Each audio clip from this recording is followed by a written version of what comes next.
Sud Radio, les clés d'une vie, Jacques Pessis. Les clés d'une vie, celles de mes invités. Vous êtes pour l'état civil le doyen en activité de la chanson mondiale, mais au plus profond de votre cœur et de votre âme, vous en demeurez le Benjamin. Dans le monde d'aujourd'hui, vos chansons représentent plus que jamais des notes d'espoir pour demain. Bonjour Hugo Frey. Merci, bonjour Jacques. Une fois de plus, je vous retrouve et je crois que je vous connais depuis mes débuts. Oui, depuis vos débuts, moi je vous connais. Exactement. Mais on n'a pas changé tous les deux. On a eu les débuts en même temps, à peu près. Exactement. Un petit peu plus. Alors, vous repartez en tournée, tournée que vous n'avez jamais abandonnée, on va en parler. Oui. On va évoquer le 9 novembre, bien sûr, le retour à Paris au Dôme. Toulouse aussi, une longue tournée. Mais le principe des clés d'une vie, vous êtes déjà venu, c'est d'évoquer votre parcours à travers des dates clés. Et alors, allons-y. La première que j'ai trouvée, c'est le 2 mai 1959, votre premier passage à la télévision avec cette chanson. À la caserne le soir,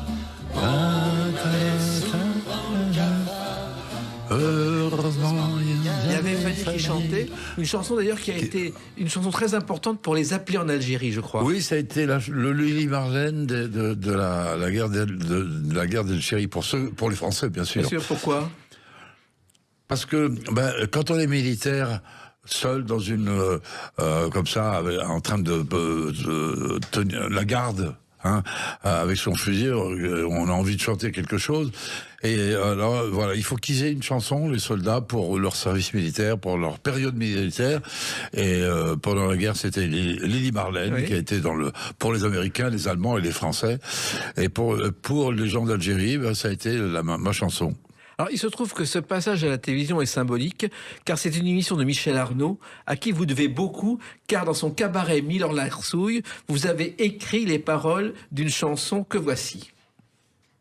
Je fais des trous, des petits trous, encore des petits trous, des petits trous, des petits trous. Car vous avez copié à la main les paroles de la chanson de Serge Gainsbourg, Le Poinçonneur des Lilas. Oui, Le Poinçonneur des Lilas.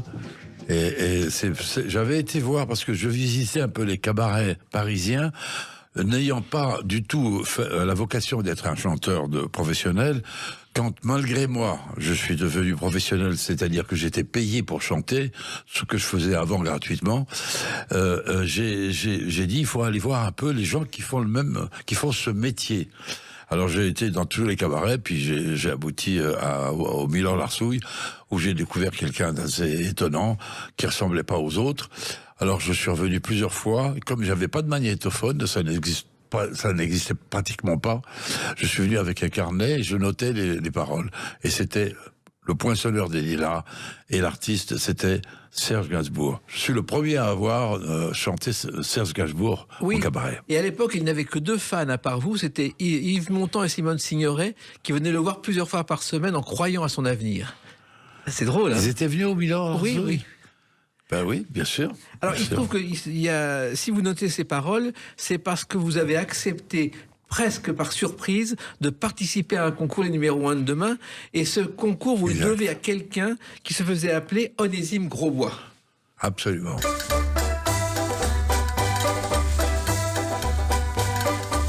Onésime Grosbois, pianiste, c'était à Hambourg. Voilà, pianiste, c'est fait un peu country, un peu cow-boy, quoi. Et c'est lui qui vous inscrit, Hugo Frey, sans vous le dire, au numéro 1 de demain. Sans me le dire, il m'a inscrit, et quand j'ai su ça, j'ai dit, c'est peut-être un signe, et je me suis présenté, et j'ai été accueilli par un monsieur qui avait l'air épaté de me voir, du culot que j'avais de me présenter comme chanteur avec la voix cassée que j'avais. Et ce monsieur s'appelait Pierre Delanoë. Oui, et qui était à l'époque directeur artistique d'Europe numéro 1. Il était directeur artistique d'Europe numéro 1. Et à ce titre-là, je suis rentré comme candidat. J'ai passé les quarts de finale, les demi-finales, et à la finale, je me suis classé Deuxième, oui. Mais c'était, on savait pas si le premier c'était un chanteur d'opéra. Oui. Alors Pierre Delanoë est venu vers moi, il m'a dit, écoute mon petit, toi tu vas faire une carrière.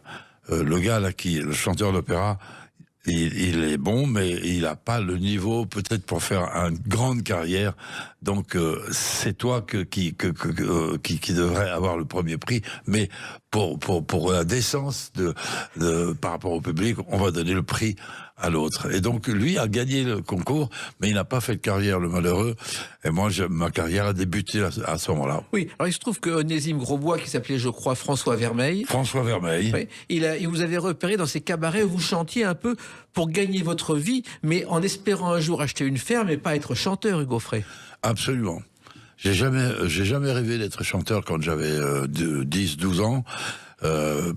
Pour plusieurs raisons, parce que j'estimais que je savais pas chanter, et surtout parce que j'avais un frère qui chantait d'une façon merveilleuse, qui est naturelle, qui n'avait jamais pris de leçon de chant, mais qui quand même préparait la direction d'orchestre symphonique.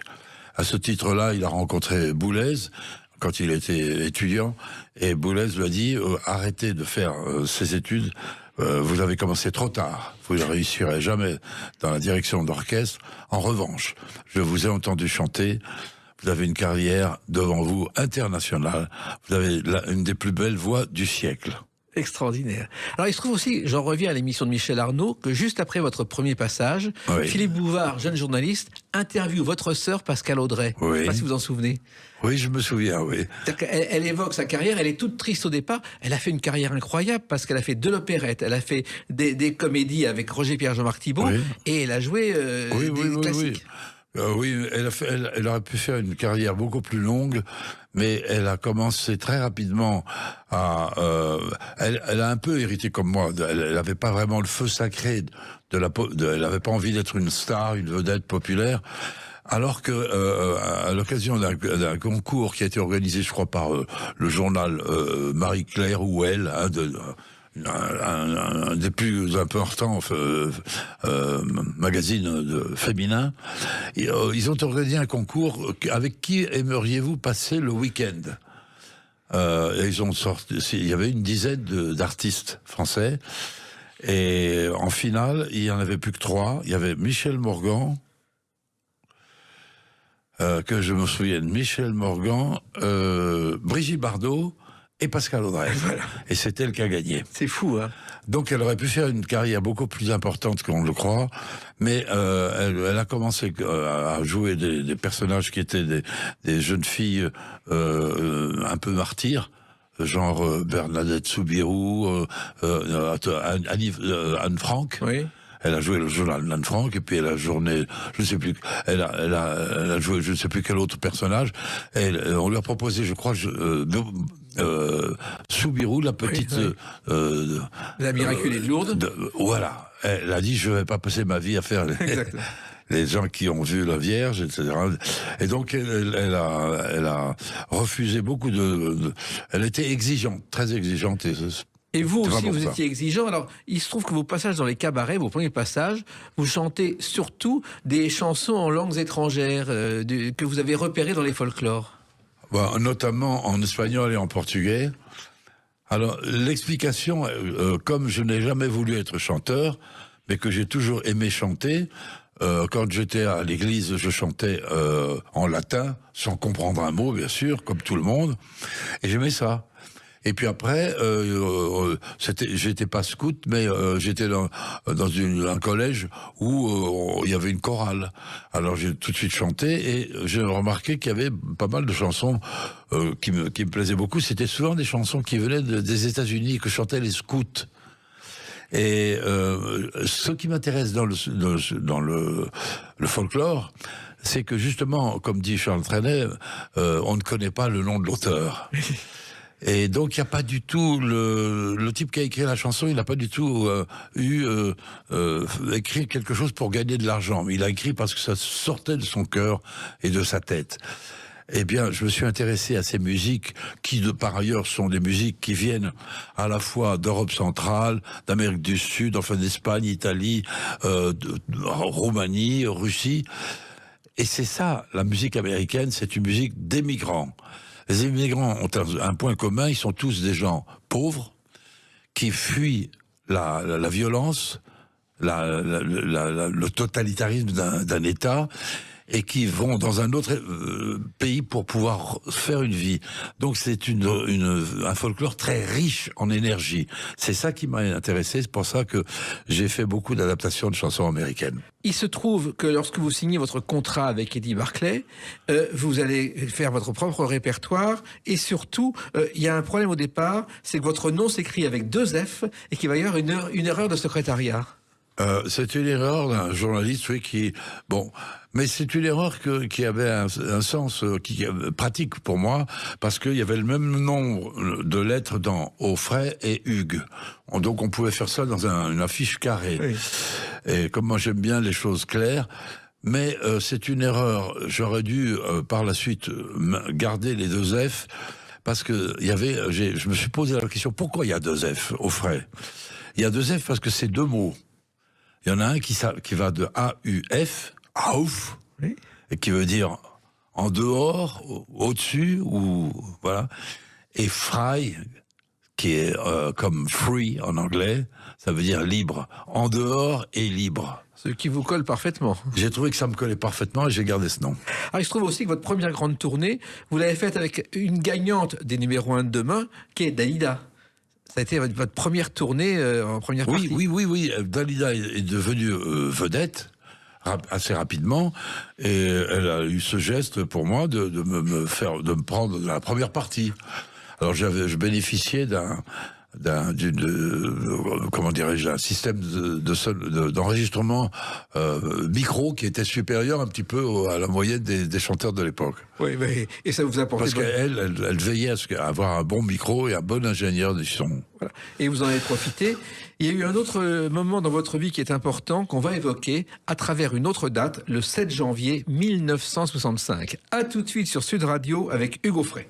Sud Radio, les clés d'une vie, Jacques Pessis. Les clés d'une vie, mon invité Hugues Offray, j'irais Benjamin de la chanson française, en sens inverse, si j'ose dire. C'est gentil. Et donc, il y a cette nouvelle tournée avec le Dôme le 9 novembre, d'autres dates dont Toulouse, et une date importante, le 7 janvier 1965, j'ai retrouvé dans les archives, c'est le jour où vous passez votre examen d'entrée à la SACEM, avec un sujet imposé, un passant qui cherche sa route, et vous écrivez « Qui me dira ?»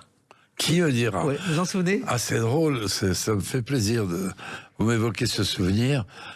Moi, j'avais un trac fou parce que je me voyais pas du tout en train d'écrire une chanson.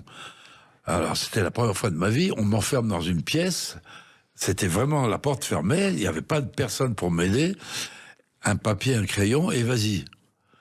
Alors, le sujet, je ne me souviens pas, le sujet, c'était... Un passant qui cherche sa route. Et j'ai écrit « Qui me dira ?» Oui. Quel est mon chemin? C'est oui, effectivement. À l'époque, je cherchais ma voie parce que nous sommes passés un peu vite avant d'être à Europe 1 pour faire le concours les numéros 1 de demain. J'avais vécu un drame qui a bouleversé ma vie. C'est la mort de mon frère qui avait cette voix magnifique, et qui, lui, m'avait élevé un peu à la place de mon père qui était divorcé à l'époque. Pendant la guerre, c'est Francesco, mon frère, qui m'a élevé. Et quand il est mort, ça a été un coup de massue que j'ai pris sur la tête terrible. Et je ne savais pas du tout où j'en étais. Mais je m'étais déjà marié, j'avais déjà 2 enfants, lorsque est arrivée cette aventure avec Pierre Delanoë, qui m'a tendu la main. Faut bien dire ce qui est. Il était puissant et je vais commencer une carrière. Et Barclay donc m'a engagé. Et j'ai écrit mon examen. J'ai fait mon examen. J'ai retrouvé le texte l'autre jour. Oui. Je sais pas où il est maintenant parce que c'est compliqué. Mais je vais le retrouver. Qui me dira quel est mon chemin? Pendant longtemps, je l'ai cherché.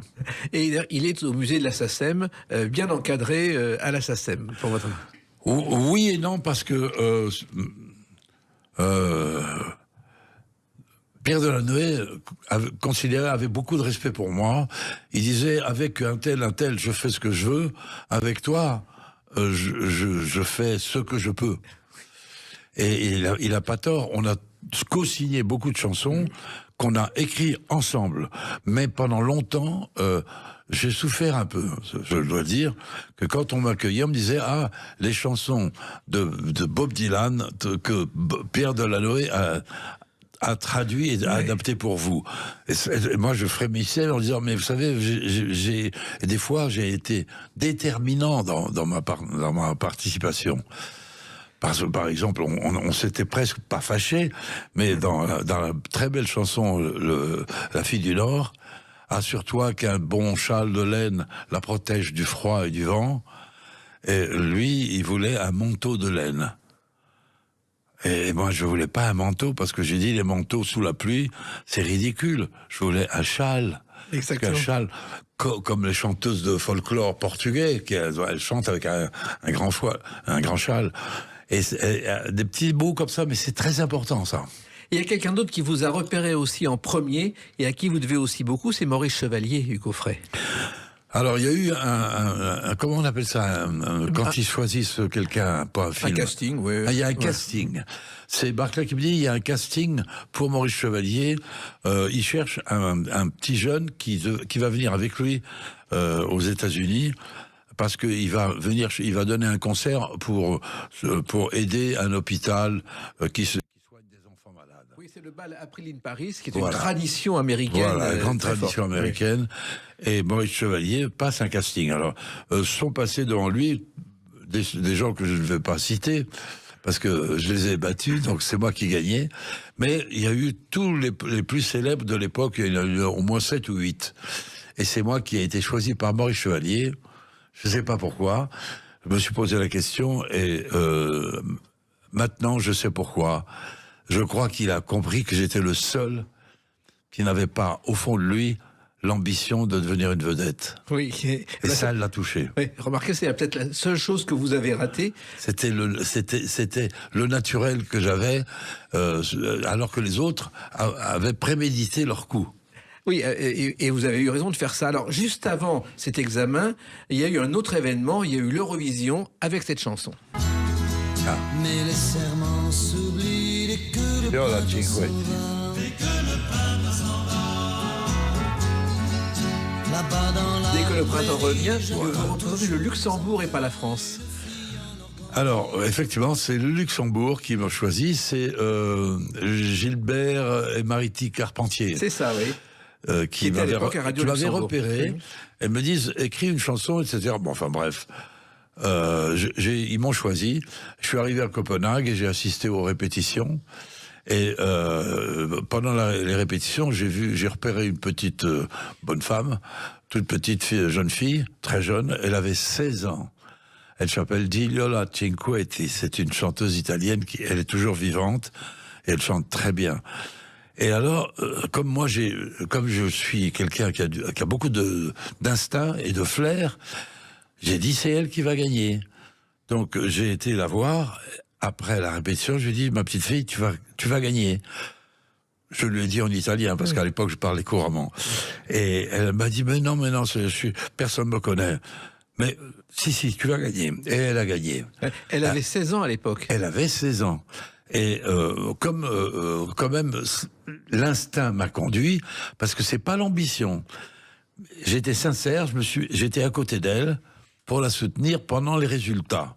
Et au fur et à mesure que son nom apparaissait en montant, elle m'embrassait de temps en temps. Chaque fois qu'il y avait des points pour elle, elle se précipitait sur moi, elle m'attrapait par le cou et elle m'embrassait sur la joue.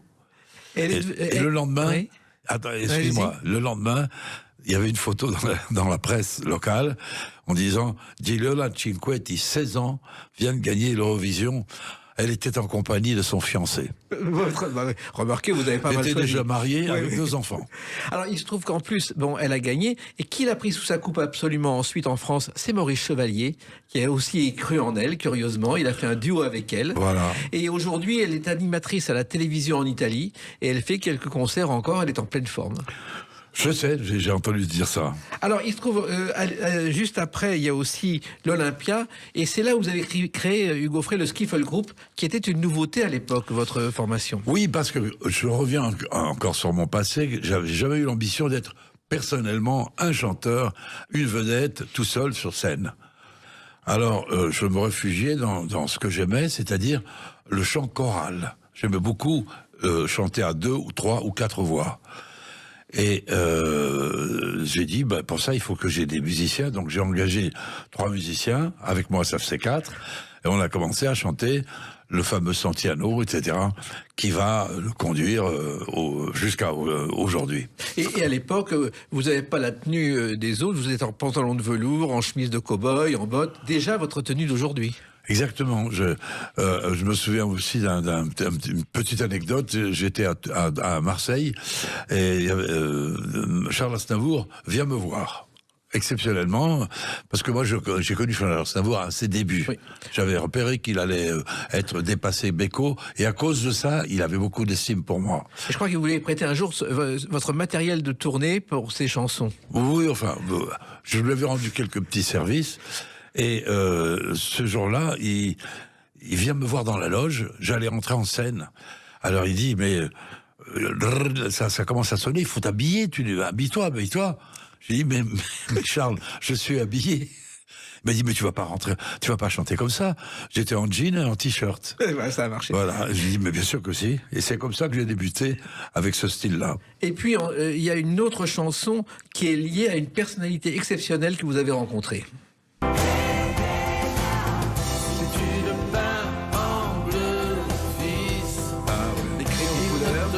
Les crayons de couleur, car vous avez rencontré avec les crayons de couleur Martin Luther King. Et tu sais où j'ai dit tu. Oui. Vous savez où je l'ai rencontré? Au Palais des Sports. Au Palais des Sports. Oui. Si je suis au Palais des Sports dans quelques jours, c'est parce que justement, j'ai ce souvenir-là. J'ai rencontré Martin Luther King, qui est venu me féliciter après et qui m'a envoyé une lettre formidable quand il est rentré aux États-Unis. Cette lettre, je l'ai conservée et je la relis de temps en temps. Il se trouve que vous étiez là parce qu'Harry Belafonte était présent et il vous avait demandé de venir pour une soirée pour le mouvement des droits civiques. Voilà, c'était la première fois qu'il y avait un concert organisé, c'était Harry Belafonte. Oui. Alors, je te signale que je vous signale, pardon. Tu vois, on est des traîtres, alors on se fait semblant de se vous voyez, alors qu'on se tutoie. Oui, toujours à la radio. Alors, vous savez, il faut pas que je perde le fil de mes idées, Harry Belafonte a enregistré Le Cœur Gros en anglais. C'est une chanson que j'ai composée en pensant à tous ces gens qui sont malheureux. Ça s'appelle Le Cœur Gros. Et ben, Belafonte l'a enregistré. Nous, on n'a pas le cœur gros. On est très heureux de continuer à parler avec vous dans quelques instants, avec une autre date, le 18 février 2012. À tout de suite sur Sud Radio avec Hugo Frey. Sud Radio, les clés d'une vie, Jacques Pessis. Sud Radio, les clés d'une vie, mon invité Hugo Frey. Nous parlerons tout à l'heure de ce 9 novembre, retour au Palais des Sports, au Dôme de Paris, avant la tournée, une tournée de plus, avant les suivantes. 18 février 2012. Ce jour-là, vous êtes en Moselle, près de Thionville, à Sengiche, pour inaugurer la 6e école Hugo Frey. Et j'ai vu sur Internet des images de cette inauguration. Ah oui. Oui, je m'en souviens, C'est très émouvant, surtout que moi, j'ai pas été un bon écolier, au sens propre du mot. Je suis un enfant dyslexique. C'est-à-dire que j'ai eu énormément de mal à apprendre à lire, à écrire et à calculer. Je suis dyslexique, je sais plus, il y a tous les mots de... Oui. Voilà, je suis un vrai 10. Mais vous avez 10 sur 10 dans la chanson. Mais les 10 sont des gens qui sont souvent très, très, très instinctifs. Et ils ont une intelligence qui est instinctive. Et actuellement, je lis beaucoup de livres de sciences. Je m'intéresse en particulier à la physique quantique. Alors, vous allez me dire, comment ça se fait qu'un adulte comme moi, qui ne sait pas faire une division ni une multiplication correctement, peut-il s'intéresser, qu'est-ce qu'il peut comprendre de la physique quantique? Et ben voilà, c'est le problème des 10. Ils sont pas intelligents pour certaines choses, mais plus intelligents que les autres pour d'autres. Alors, cette école, vous êtes interviewé et vous dites que vous êtes très heureux parce que ce sont les parents et les élèves qui vous ont choisi. Ah oui, ce sont les parents et les élèves qui choisissent le long de l'école, oui. C'est ça. Oui, bien sûr.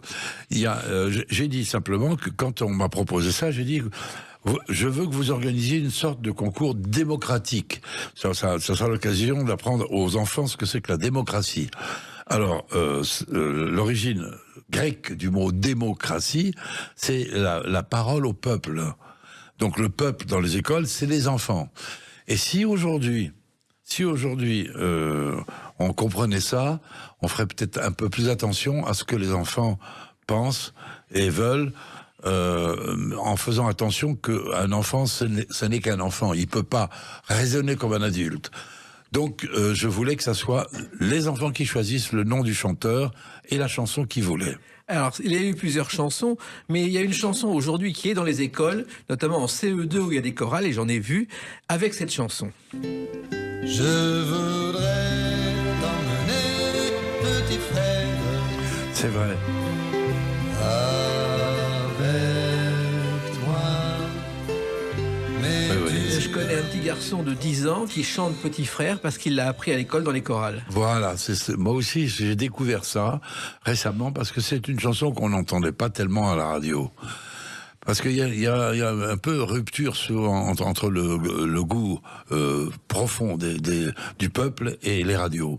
Ceux qui choisissent les chants que vont aimer les auditeurs de telle et telle émission. Alors cette chanson, oui, je le disais tout à l'heure, je crois que c'est un dénommé Guy Magenta qui a fait la musique. Et je crois avoir fait la musique, les paroles avec Vline Bugui. Exactement. Avec qui j'ai fait pas mal de chansons et que je considère avoir été à mes côtés comme une sage femme qui aide une maman à mettre son enfant au monde. Autrefois, il y avait ce qu'on appelait les sages-femmes. Oui. C'était pas les médecins qui mettaient les enfants au monde.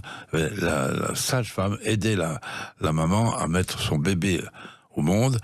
Et Vline Bugui, elle m'a appris à faire des chansons, elle m'a montré, et le seul fait d'être avec elle, elle était toujours assise quand elle écrivait.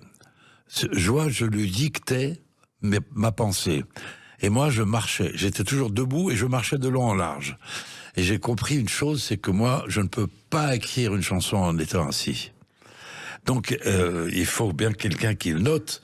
Et elle a noté beaucoup de choses. On a fait des paroles ensemble, moitié-moitié, ça je le dis franchement. Des fois, c'est elle qui a mené l'idée et moi qui la développais. Des fois, mais en général, c'est moi qui a mené les idées. Et il se trouve en plus que Vline Bugui, son père Géo Cogé, a écrit avec Vincent Scotto, entre autres J'ai deux amours, c'est lui l'auteur. Il a écrit des chansons merveilleuses, je crois qu'il a écrit près de 1000 chansons. Exactement. Alors il se trouve que ce sont des chansons que les enfants fredonnent, mais vous n'avez en théorie jamais écrit pour les enfants, Hugo Frey, au départ. Oui, ce matin, je m'en suis rendu compte, parce que ce matin, j'ai vu le nom de quelqu'un qui lui a écrit toute sa vie pour les enfants. C'est pas le même. Moi, j'ai jamais eu une ambition secrète. Je suis pas comme Brassens. Brassens, c'est un génie. Moi, je suis pas un génie. Mais j'ai un point commun avec Brassens, c'est que la musique est plus importante que tout. C'est la musique qui comporte les paroles. C'est à vous de découvrir quelles sont les paroles dans cette musique. Mais il faut d'abord être séduit par la musique. C'est la beauté de la musique qui va vous donner l'énergie pour écrire les paroles. Et donc, c'est ça que j'ai découvert. Et quand j'ai découvert le sujet, eh bien, c'est assez facile d'écrire. Mais il faut que la musique me plaise. Si la musique ne me plaît pas, ce qui était le cas de Adieu, Monsieur le Professeur, quand Vline Bugui m'a apporté un projet qui s'appelait Adieu, Monsieur le Professeur. Non, elle l'appelait Au revoir. Je sais plus, elle avait un nom impossible. Au revoir, Monsieur Grégoire. Eh ben, on va l'écouter. il s'appelle Voilà. Alors ça, c'est une musique que j'ai proposée. Et la musique existait, qu'on m'a proposée, n'en est pas du tout. Elle était en mineur. Pour les auditeurs, ils comprennent pas la différence entre mineur et majeur. Mais mineur, c'est triste, et majeur, c'est grandiose. Et il fallait une chanson hymne. Donc j'ai corrigé cette musique. Et j'ai corrigé le nom de Grégoire par professeur. C'est quand même plus fort. Adieu, monsieur le professeur, que au revoir, monsieur Grégoire. Alors je crois que cette chanson, l'idée est née aussi d'une distribution des prix où vous avez vu un professeur partir à la retraite. Ah oui, ça m'a fait. J'avais envie de pleurer Oui. parce que quand elle a eu fini son discours en disant adieu à ses enfants et à cette école, moi j'ai dit mais qu'est-ce qui va se passer ? On va chanter quelque chose. On peut pas rester comme ça, les bras. Eh bien, elle s'est levée, elle est partie. Personne, on l'a applaudi, c'est tout. Mais applaudir, ça veut rien dire. J'ai dit, il faut chanter quelque chose. Et c'est là que j'ai proposé à Evelyne, qui est en même temps, parce que ça c'est très important, ça c'est de la physique quantique, en même temps que moi, elle avait un projet qui s'appelait Au revoir Monsieur Grégoire. C'est fou, hein. Ouais. Alors, il se trouve que ces élèves, vous les rencontrez toujours après l'inauguration, vous parlez avec eux, et il y a quelqu'un dont vous parlez parce que cette chanson, pour vous, est très chère à votre cœur. Il s'appelait Stewball. Le cheval blanc. Et oui, et le cheval blanc, vous en parlez aux enfants car ça leur parle dans les Oui, écoles. mais je n'ai jamais eu de cheval blanc. J'ai expliqué que j'ai jamais été scout, que j'ai jamais écrit de chansons pour les enfants, et que je n'ai que les chansons que 9 fois sur 10, ce sont des inventions. Je n'ai jamais eu de cheval. Mes petits garçons, j'ai rêvé d'avoir un cheval. J'étais le meilleur cavalier à l'école de Sorèze, où j'étais dans le Tarn pendant la guerre, où on montait à cheval. Eh bien, je n'ai jamais eu de cheval à moi, et je veux pas dire que je me suis vengé, mais je me suis rattrapé que 30 ou 40 ans plus tard en écrivant une chanson et en m'appropriant un cheval à l'âge de 8 ans. Voilà. Je crois que vous avez eu un club hippique aussi pendant une période en Haute-Savoie. Vous avez eu un club hippique en Haute-Savoie à Flaine, je crois. Un comique. Un club hippique. Ah, un club hippique, je n'avais pas compris. Oui. Non, j'ai toujours pareil. Je suis inspiré par des faits divers de la vie, mais souvent auxquels dont je n'ai pas été victime forcément. Mais j'ai eu peur que mes petits-enfants ne connaissent pas l'ivresse que j'ai eue, moi, en faisant du ski. Quand j'avais 8 ans, je faisais du ski et je pensais qu'un jour je serais champion du monde de descente. Je n'ai pas été champion du monde, mais j'ai eu l'occasion de descendre une pente avec le créateur du ski mondial, qui s'appelle Émile Allais, Oui. que j'ai connu. Il avait 90 ans, il faisait du ski comme un jeune, et j'ai skié avec lui à Flaine. Et c'est à Flaine que j'ai eu l'idée. Les propriétaires de la station de Flaine voulaient que ça marche en été, mais ils savaient pas quoi faire. Alors quelqu'un a dit il faut consulter Hugo Frey, il a des idées tous les jours, des idées nouvelles. Et j'ai proposé de monter un stage de vacances en été qui s'appellerait l'été indien, où on aurait des petits poneys et les enfants profiteraient de ça pour apprendre à monter à cheval. Et puis il y a une autre épreuve que vous avez faite avec Gérard Klein, c'est la route du sel, qui était quelque chose d'aussi un périple très particulier. Ah oui, la route du sel, c'était la route qui permettait de remonter le sel qui arrivait d'Afrique du Nord au Sainte-Marie-de-la-Mer. À l'époque, Sainte-Marie-de-la-Mer, c'était au bord de la mer. Oui. Hein.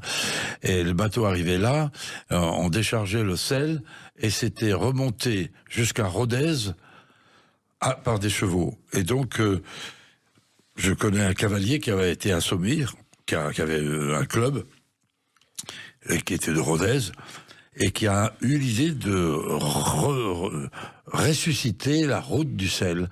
On partait donc des Sainte-Marie-de-la-Mer, et on montait jusqu'à Rodez. Ça fait, je sais pas, à peu près... 300 kilomètres. Combien ? 300 kilomètres. 300 kilomètres, oui. Et ça faisait 8 jours d'équitation. Et j'ai fait 9 fois les routes du sel pour aider ce type qui s'appelait... son nom m'échappe au moment de le dire. C'est stupide. Alors que c'était un homme merveilleux. Il est décédé il n'y a pas très longtemps, ça m'a fait beaucoup de peine. En tous les cas, grâce à lui, j'ai vécu cette route du sel 9 fois. Et puis il y a eu un spectacle prestigieux que vous avez organisé pour le Cadre Noir de Saumur, Hugo Frey. Ah oui, ça c'est pas, en revanche une victoire. Et alors, quand j'ai su ça, C'était un peu justement grâce à celui dont j'ai pas trouvé le nom. Ah là là, ça m'énerve. J'arrive à Saumur. Comment ça s'appelle la ville? Saumur. À Saumur. Oui. Saumur. J'arrive à Saumur et je dis non, un chien, je vais être accueilli par le responsable quand il va me voir arriver avec mes bottes country, ma veste à franges en cuir à franges. Il va me prendre pour un clown, un rigolo, quoi. Et sur le palier il y avait les marches d'escalier pour arriver à l'école. J'étais en bas et en haut, il y avait celui qui m'accueille. Il écarte les bras et dit « Salut, cher cousin !» C'était le général Durand qui était directeur de Saumur. C'était mon cousin. Je ne le connaissais pas. Et donc il m'a accueilli et j'ai pu faire par la suite un spectacle qui était magnifique.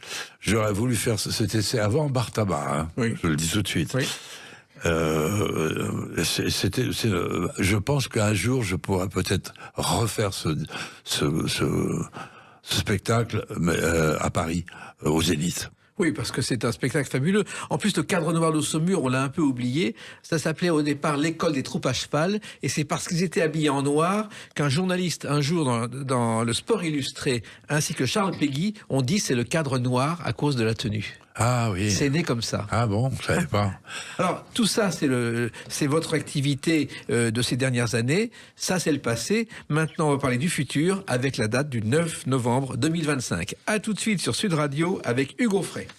Sud Radio, les clés d'une vie, Jacques Pessis. Sud Radio, les clés d'une vie, mon invité Hugo Frey. Donc, je dirais pas que c'est votre rentrée parce que vous avez toujours chanté, mais le 9 novembre 2025, vous retrouvez le Dôme de Paris. Voilà. Donc, salle chère à votre cœur, au temps Voilà. où elle s'appelait le Palais des Sports. Oui, le Palais des Sports, c'est maintenant le Dôme. Oui. À l'époque, c'était vraiment le Palais des Sports. Et donc, j'ai fait ce premier concert pour la lutte contre le racisme. Mais par la suite, j'ai été un peu étonné parce que j'ai jamais été invité pour les concerts de SOS Racistes. C'est autre chose. C'est comme ça, la vie. Alors, quand je dis que ce n'est pas un retour, mais une continuité, parce que finalement, vous n'avez pratiquement jamais cessé de chanter en tournée. J'ai jamais, parce que il y a plusieurs raisons. Non, mais la raison, c'est que moi, j'ai toujours chanté, et je pense que c'est naturel. C'est comme pour un oiseau qui chante. On demande pas à un oiseau pourquoi tu chantes. Mais c'est vrai que c'est plus difficile aujourd'hui, simplement parce que pour chanter, c'est bien de chanter pour un public. On ne chante pas pour soi. Il faut pas raconter d'histoire. On a du plaisir pour soi à faire plaisir. C'est du plaisir à donner. Moi, je n'aime pas trop les cadeaux. J'aime pas les surprises. Souvent, c'est des mauvaises surprises. Mais en revanche, j'aime bien donner ou offrir quelque chose. Quand vous chantez pour quelqu'un qui vous écoute et qui vous écoute vraiment, vous avez... c'est comme l'image qui revient de la glace, quoi. Vous êtes heureux de sentir que la personne vous a compris.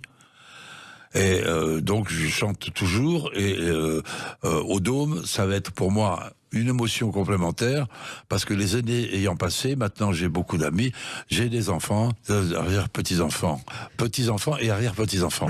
Il y aura des surprises. Ça, c'est magnifique. Alors, moi, je vous ai vu plusieurs fois sur scène, et c'est vrai que là, c'est une salle de 3800 places, mais il y a eu des moments où les salles étaient beaucoup plus intimes, car vous avez eu des hauts et des bas dans votre carrière.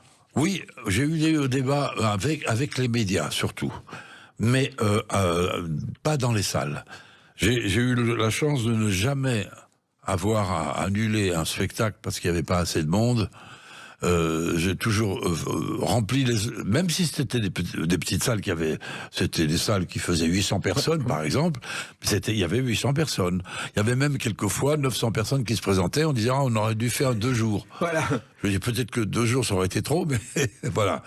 Mais c'est vrai, il y a eu un peu des légendes sur la vache enragée que j'ai mangée avant. Non, la vie m'a épargné, mais pas dans le décès de mon frère, ça a été une épreuve épouvantable que j'ai du mal à vivre encore, mais par le reste, le destin m'a épargné quand même. Et à chacun de vos concerts, et ce sera le cas au Dôme de Paris et pendant toute la tournée, il y a une chanson incontournable. Non, non, non, ne rougis Voilà. pas, non, ne rougis pas. Ça, c'est Vlyn Buggy. Ça, c'est extraordinaire. Alors, l'émotion forte qu'il y a dans cette chanson, nous l'avons puisée, Vlyn et moi, chacun de notre côté. Elle, c'est la mort de sa sœur, qu'elle aimait beaucoup, qui est morte de maladie. Dont elle a pris le prénom, d'ailleurs. Oui, elle a pris le prénom, Oui. oui, c'est ça. Et puis moi, c'était mon frère. Donc, en rapprochant nos deux émotions vécues, nous avons créé ce personnage qui n'existe pas, ni pour elle, ni pour moi. Enfin, moi, j'ai pas une petite sœur. Ma petite sœur, c'est pas Céline, hein. Et elle, oui, c'était vraiment sa sœur, mais elle a inventé aussi ce personnage qu'elle m'a apporté. Là où j'étais pas d'accord, c'était la musique qui ne convenait pas. Et on a refait la musique avec le compositeur qui était en titre. Mais je peux vous dire que la musique à l'origine, c'était pas du tout ça. Parce que il faut que cette musique fasse lever les gens qu'ils aient envie de chanter. C'est un hymne. C'est pas une chanson, c'est un hymne. Oui, et je crois que la plus grande chanteuse mondiale vous doit la vie grâce à cette chanson, Hugo Frey, et c'est sa mère qui vous l'a racontée. Ah oui. Sa mère m'a raconté que quand elle a été enceinte de son 14e enfant, elle a dit à son mari, c'est une Canadienne évidemment, Madame Leclerc. Madame Dion. Madame Dion, pardon. Oui. Pourquoi j'ai dit Leclerc? Parce que Félix Leclerc. Ah, Félix Leclerc, oui. Thérèse Dion, donc. Oui, canadienne. Elle m'a dit, voilà, j'avais 13 enfants, déjà. Nous n'étions pas très riches, loin de là. Avec mon mari, je lui ai dit, tu sais, 14, on n'y arrivera pas. Donc on peut pas garder cet enfant. Et puis, ils ont pris cette décision. Et dans un taxi où elle roulait, elle a entendu la chanson Céline. Elle a écouté la chanson, elle a été bouleversée. Il a dit à son mari, je reviens sur mon idée, on gardera l'enfant. Si c'est une fille, elle s'appellera Céline. C'est fou, hein. Comme quoi, le destin... Mais c'est vrai. Oui, Mais attendez, on n'a pas parlé de physique quantique, mais c'est le destin. Mais le destin, c'est la physique, n'est explicable que par la physique quantique. Alors, il y a aussi beaucoup d'artistes d'aujourd'hui qui vous doivent quelque chose, Hugo Frey, il faut le rappeler, et ils doivent quelque chose à travers cette chanson en particulier. C'est un fameux trois-mâts, Mais oui. comme un oiseau, Iseo, Santillano. Renaud connaît cette chanson par cœur, Voilà. et il n'est pas le seul. Voilà, Car voilà. Renaud a été un fan, je crois qu'il vous attendait à la sortie des concerts, il vous demandait des autographes, il recueillait même les poils de votre chien. Les poils de mon chien, oui. Oui, c'est vrai, qu'il a collé sur la photo où je suis avec le chien. Qui vit toujours, qui est décédé malheureusement, mais celui qui vit toujours, heureusement pour nous, c'est Renaud. Et chaque fois que je vois Renaud, on parle de ce chien que j'aimais beaucoup, qu'il aimait beaucoup. Et lorsque j'attaquais Santiano sur scène, mon chien qui était avec moi dans les coulisses, Sage, au moment de Santiano, il venait me rejoindre sur scène et il aboyait après le public. D'un air de dire, allez, maintenant c'est fini, partez. Et d'ailleurs, vous dites de Renaud qu'il est le petit frère que vous n'avez pas eu. Exactement, c'est quelqu'un que j'ai adoré, que j'adore toujours. Nous étions à son mariage. Oui, son dernier mariage, oui. Voilà. Et Avec il est venu au nôtre, Oui. avec Muriel, parce que je me suis marié assez récemment, quoi. Oui, vous êtes un jeune, Et jeune il a marié. connu mes enfants, ma femme, mes enfants, ma vie, il connaît tout. Et il a écrit c'est pas la mer qui prend l'homme, c'est l'homme qui prend la mer. Moi, ça, c'est un rêve que j'ai eu parmi tant d'autres. J'ai eu rêvé d'être champion du monde, pas de faire du ski, mais d'être champion du monde de descente en ski. Et c'est un rêve qui ne s'est pas accompli, mais enfin, je skie pas trop mal. J'ai rêvé d'être marin et de passer le Cap Horn. Eh bien, je ne suis pas marin et je n'ai pas passé le Cap Horn. Mais j'ai pas dit mon dernier mot. Non, mais vous avez surtout en public des vagues d'applaudissements, ça compense. Alors, j'ai surtout des amis. J'ai rencontré Tabarly, j'ai rencontré les plus grands, et actuellement, un de mes meilleurs amis, qui est vraiment comme un grand frère, parce que lui, il est professeur de mathématiques. Il aurait été avec moi nécessaire. Il s'appelle Jean-Luc Van Den Head. Jean-Luc VDH. VDH, c'est le plus grand marin du monde. Il a les 3 records qui ne seront jamais battus. 3 records de navigateurs. Et avec lui, j'avais dit, j'aimerais bien passer le Cap Horn. Il m'a dit, quand tu veux. Après la tournée, de préférence. Peut-être après la tournée. Alors, il y a aussi quelqu'un d'autre qui vous a chanté dans la rue alors qu'il était totalement inconnu et il chantait cette chanson. L'épervier, il faut le dire, est petit mais bien voleur. C'est Coluche qui chantait l'épervier dans la rue. Oui. Mais Coluche, il aimait beaucoup le skiffle group. Oui. Sa maman m'aimait beaucoup. D'ailleurs, sa maman me connaît très bien parce qu'elle m'aimait beaucoup.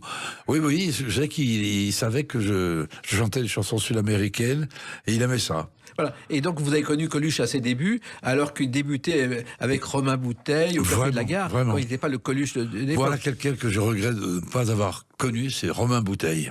Ah, c'était un personnage incroyable. Je sais, je suis passé à côté. Écoutez, moi j'ai vu des émissions de radio, il était tellement hors du temps qu'il débutait quand la session se terminait. Il ne parlait pas pendant l'émission et quand on rendait l'antenne, il parlait. C'était absolument immontable. C'était un génie de l'humour. Et Coluche doit beaucoup à Romain Bouteille. Oui, je sais, c'est quelqu'un d'extraordinaire.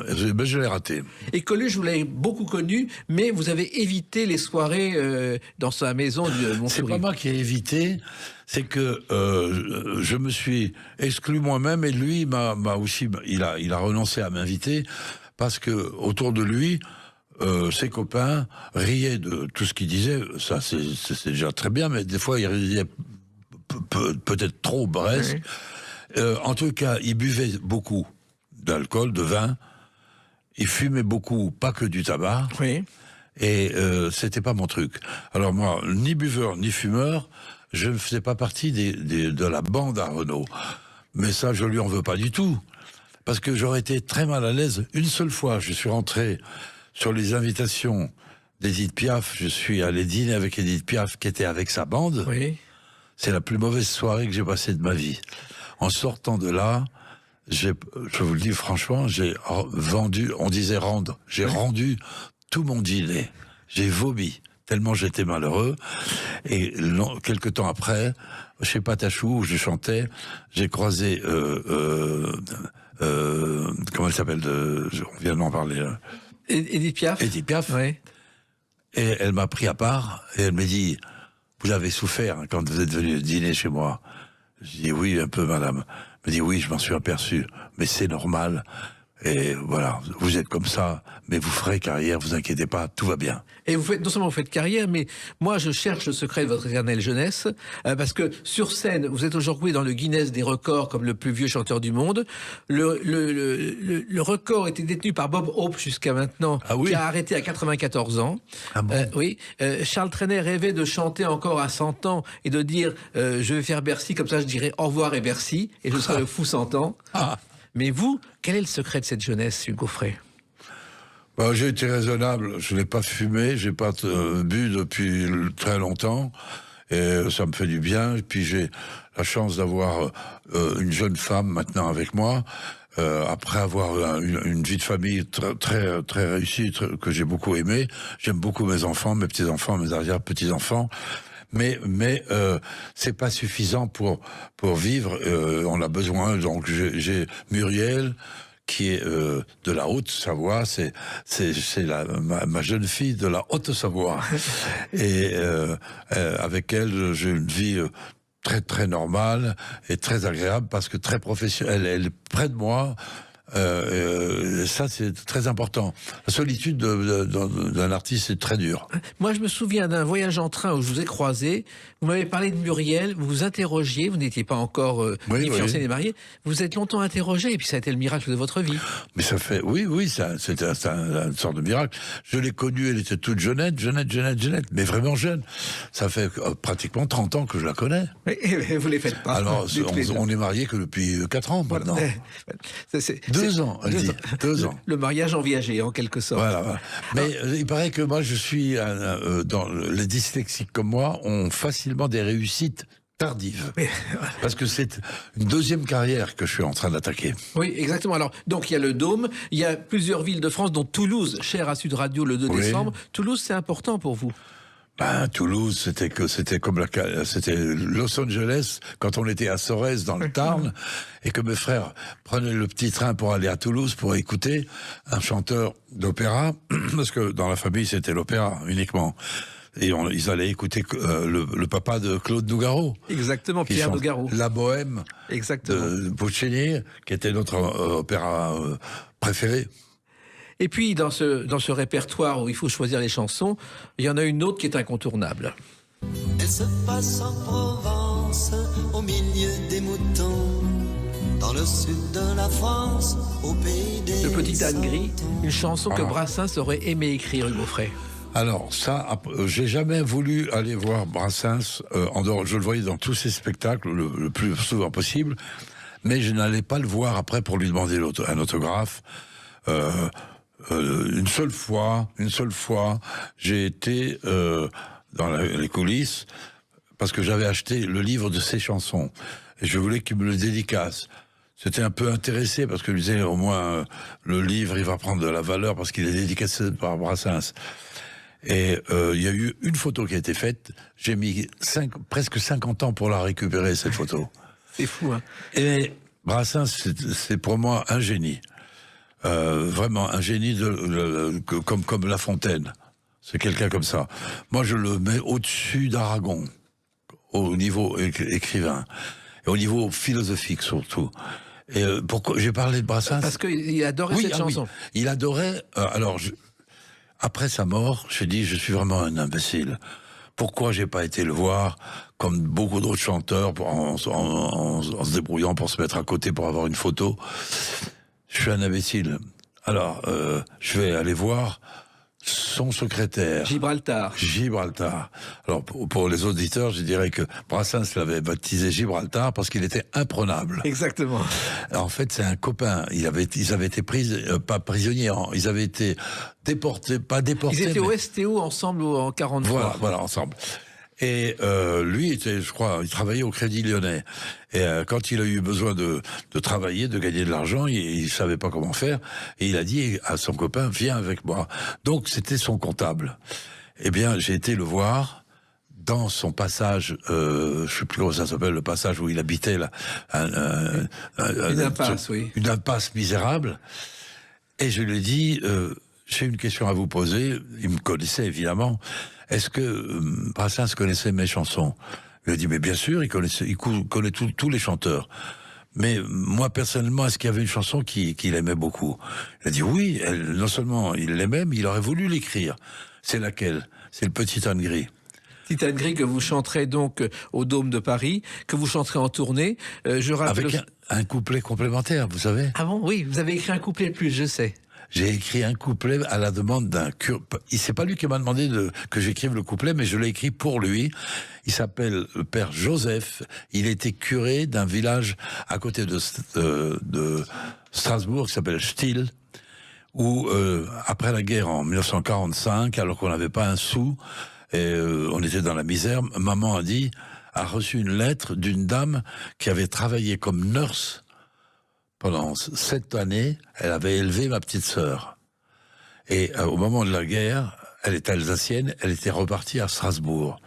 Et comme c'était la fin de la guerre, les Allemands étaient partis, elle a contacté ma mère, elle a réussi à retrouver l'adresse, et elle a dit, j'aimerais revoir la petite Pascale. Et je suis venu passer le Noël en 45 à Strasbourg, à Still. Et là, le curé m'a dit, mais pourquoi vous faites pleurer les enfants? Je les aime beaucoup, ils aiment vos chansons, mais vous les faites pleurer. Céline, il pleure, Stubol, il pleure, adieu, monsieur le professeur, il pleure. Et leur petit âne gris, il pleure. Je suis rentré chez moi, j'ai écrit un couplet pour le père Joseph, je vais vous le dire. Enfant inconsolable, de grâce, ne pleurez plus. Dans cette modeste étable, votre âne est revenu. Pour les nuits de Noël, réchauffez l'enfant nu. Pour les nuits de Noël, réchauffez le petit Jésus. C'est un miracle. C'est un miracle. Et ce n'est pas un miracle, mais une certitude. Vous serez le 9 novembre au Dôme de Paris, en tournée ensuite, le 2 décembre à Toulouse, et tous les autres dates sont sur Internet. Et continuez ainsi pendant des années. Et comme je sais, vous préparez un nouvel album, vous reviendrez dans les Clés d'une vie. J'espère bien. J'ai encore 3 albums. Bon, bah, ça fera trois Clés d'une vie à faire bientôt. Allez. Merci 96 000 fois. Eh bien, merci du fond du cœur, Hugues Gaufret, et à très vite et à toujours. Jacques, au revoir. Les Clés d'une vie, c'est terminé pour aujourd'hui. On se retrouve bientôt. Restez fidèles à l'écoute de Sud Radio.